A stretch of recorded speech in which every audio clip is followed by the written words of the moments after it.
Masataka Yoshida has looked incredible for Japan in the WBC so far, and it only got better yesterday, as yesterday he made Japanese history.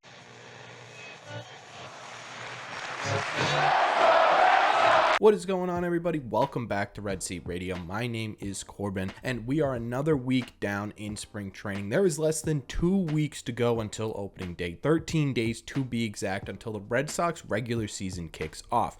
But until that happens, we got a lot to talk about, because over the last week, there was a ton of news stories to come out of Red Sox spring training. Masataka Yoshida has been killing it in the WBC so far. Rhiel Tapia is trying to make it impossible for the Red Sox not to add him to a roster, and so far, in my opinion, it's working out really well. And Garrett Whitlock made his first appearance of the spring this week, and it was absolutely magnificent. So that's what we're going to talk about today. We are going to go over all of the latest stories surrounding the Boston Red Sox, what happened in spring training, and how these stories could affect the regular season for this Red Sox team. But before we get into that, do me a favor, make sure you guys have hit that subscribe button if you haven't already. If you're new here, we talk Red Sox content almost every single day. Also, make sure you guys have hit the like button on this video as well. Helps these videos out a ton, and it would mean a lot to me. Thank you all very much for clicking on this one. Let's get into it. Let's quickly start off by talking about Rhiel Tapia, his situation so far, and what he's been doing this spring, because it's been impressive so far. In 27 at-bats for the Boston Red Sox so far in spring training, Rhiel Tapia has an average of .407 with a .429 on base percentage and a really impressive 1.244 OPS. He also has 2 home runs, 5 doubles, 2 stolen bases, and he's only struck out 4 times in those 27 plate appearances. Now, Rhiel Tapia, for those of you who do not know, is signed to a minor league contract and is not on the 40-man roster. He was invited to spring training as a non-roster invitee. And this is important to note because in Rhiel Tapia's minor league contract, he does have an opt-out at the end of spring training, just like Jorge Alfaro does. If Rhiel Tapia is not added to the 40-man roster by the end of spring training, he has the option to void his contract and look for other opportunities elsewhere throughout the league. So that leaves the Red Sox with 2 options.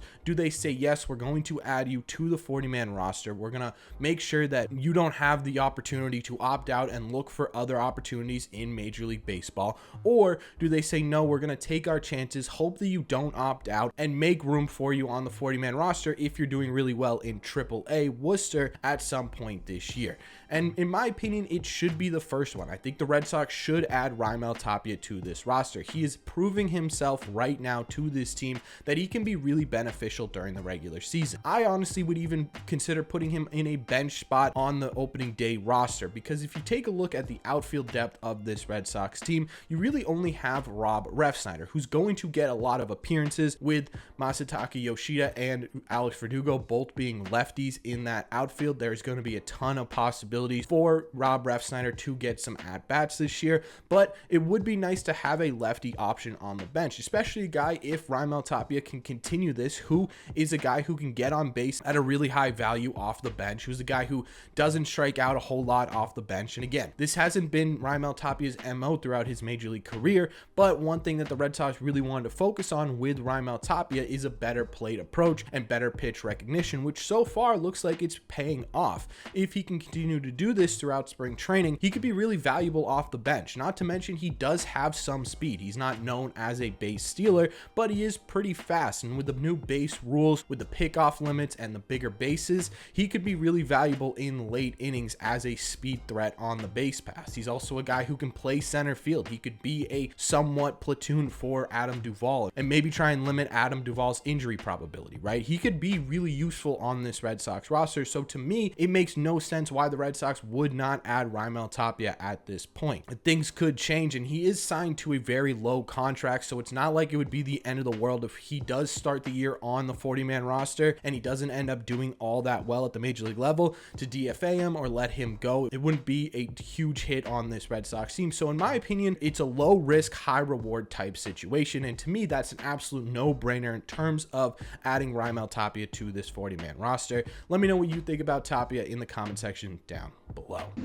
Moving on now, let's talk about Masataka Yoshida and his just pure dominance of the WBC so far, because in 5 games for Japan, Masataka has a really impressive stat line. He's hitting 400 with a really impressive 522 on base percentage and an even more impressive 1.189 OPS. He hit his first home run for Japan yesterday, his first home run of the tournament, and he also has a double to include on that stat line as well. But maybe the most impressive part of Masataka Yoshida's campaign so far in the World Baseball Classic is one that made history for Team Japan. So far in this World Baseball Classic, Masataka Yoshida has 10 RBIs. That is the most in any World Baseball Classic by a Japanese player for Team Japan. Masataka Yoshida is making history early here in the WBC. And to me, this is getting me more and more excited. Every at-bat I see from Masataka Yoshida in the WBC is getting me more excited. He's having really patient at bats, he's working counts, he's being effective at the plate, right? He's getting on base at an insane clip, he's really clutch, he's getting guys across the plate when they need to be across the plate, and he's really a star on this Japanese team that's loaded with guys who are either really big stars in the United States in Major League Baseball already in terms of Ohtani, Yu Darvish, guys like that, and guys who could be stars at the Major League level in the future. There are guys on this Japanese team who are probably going to be in the MLB at some point, and Masataka Yoshida's really up there in terms of who is the best player on this Japanese team right now. That is something to get super excited about. And it's not just his plate appearances that are getting me excited about Masataka Yoshida on this team. He's also doing really well defensively. That is something that I think everyone was a little cautious about when we signed Masataka Yoshida. What's his defense going to look like? Because from what we heard, it wasn't going to be anything super special. Well, he's making highlight reel plays in the WBC in the outfield right now on defense. He's doing really well defensively for Japan in the WBC. Obviously, MLB and WBC are two completely different things, and it's not a guarantee that any of this success is going to translate to Major League Baseball, but seeing him do this at the stage that he is doing this in front of 43,000 people in front of what? 37 million people on TV, right? And he seems calm, cool, collected. He seems like he is made for these big moments, is an absolutely encouraging sign 100%. We'll see what he does in Major League Baseball. I think honestly, we thought Masataka Yoshida was going to be good for this Red Sox team. And honestly, with his success in the WBC so far, that ceiling that we thought he had could be even higher.